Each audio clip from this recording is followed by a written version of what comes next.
Rules for the inheritance of traits. Mendel's contributions. లక్షణాంశాల అనువంశిక నియమాలు Mendel ప్రయోగాలు. Father and the mother contribute partially equal amounts of genetic material to the child. This means that each trait can be influenced by both parental and maternal DNA. Thus, for each trait there will be two variations in each child. John Gregor Mendel worked out the main rules of such inheritance. Mendel used a number of contrasting visible characters of garden peas. They are round or wrinkled seeds, tall or short plants, white or violet flowers, and so on.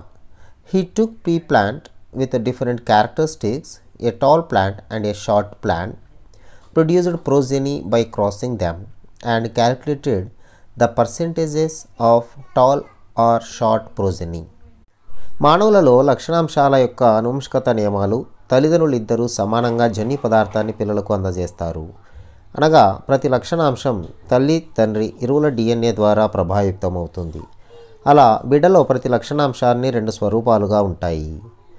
John Gregor Mendel ఈ అనువంశికత నియమాలపై పరిశోధన చేయడం జరిగింది. దాదాపుగా శతాబ్ద కాలం క్రిందట ఆయన చేసిన కొన్ని ప్రయోగాలు చాలా ఆసక్తికరమైనటువంటి విషయాలను మనకు తెలియజేస్తున్నాయి. మెండల్ బఠానీ మొక్కలలో స్పష్టంగా కనిపించే పరస్పర వ్యతిరేక లక్షణాలను అనగా గుండ్రటి ముడతలు పడిన విత్తనాలు, పొడుగు లేదా పొట్టి మొక్కలు, తెలుపు లేదా ఉదారంగు పుష్పాలు మొదలైన వాటిని ఉపయోగించాడు.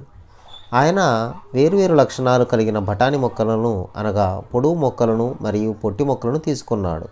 వాటి మధ్య సంకరణం జరిపి తరువాత తరాన్ని ఉత్పత్తి చేసి అందులో పొడవు మరియు పొట్టి మొక్కల శాతాన్ని లెక్కించాడు. He crossed a tall plant and a short plant. In first generation, that is F1 progeny, all plants were tall. There were no halfway characteristics, that is no medium height plants. That is only one parental trait, that is tall, was expressed. The expressed trait is called as dominant. The suppressed trait is called as recessive. In the second generation, that is F2 generation, progeny was 75% of tall and 1/4, that is 25% of short plants.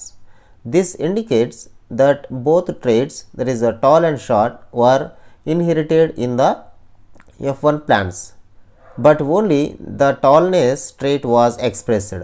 Thus, he proposed that two copies of factors controlled traits in sexually reproducing organism.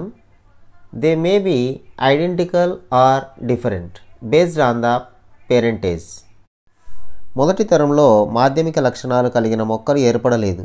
అనగా F1 తరంలో మధ్యస్థ లేదా పొడవు ఉన్న మొక్కలు లేవు. అన్నీ పొడవు మొక్కలే. దీని అర్థం కేవలం ఒక జనక మొక్క లక్షణాలు మాత్రమే కనిపించాయి తప్ప రెండు జనక మొక్కల మిశ్రమాలు లక్షణాలు కాదు. మెండల్ జనక మొక్కలను మరియు F1 తరం పొడవు మొక్కలను స్వపరాగ సంపర్కం చేసి ప్రత్యుత్పత్తి జరపడం ద్వారా పరీక్షించారు. జనక మొక్కల నుండి వచ్చిన పిల్ల మొక్కలన్నీ పొడవుగానే ఉన్నాయి. కానీ F1 తరం పొడవు మొక్కల నుండి వచ్చిన రెండవ తరం లేదా F2 మొక్కలు అన్నీ పొడవుగా లేవు. వాటిలో 4వ వంతు పొట్టి మొక్కలు ఉన్నాయి. ఇది F1 తరం మొక్కలకు పొడవు మరియు పొట్టి రెండు లక్షణాంశాలు సంక్రమించాయని తెలియజేస్తుంది.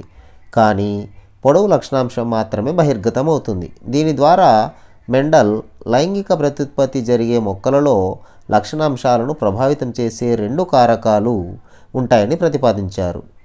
ఇవి రెండు వాటి శాతం ఆధారంగా ఒకేలా అయినా ఉండవచ్చును లేదా వేరువేరుగా అయినా ఉండవచ్చును.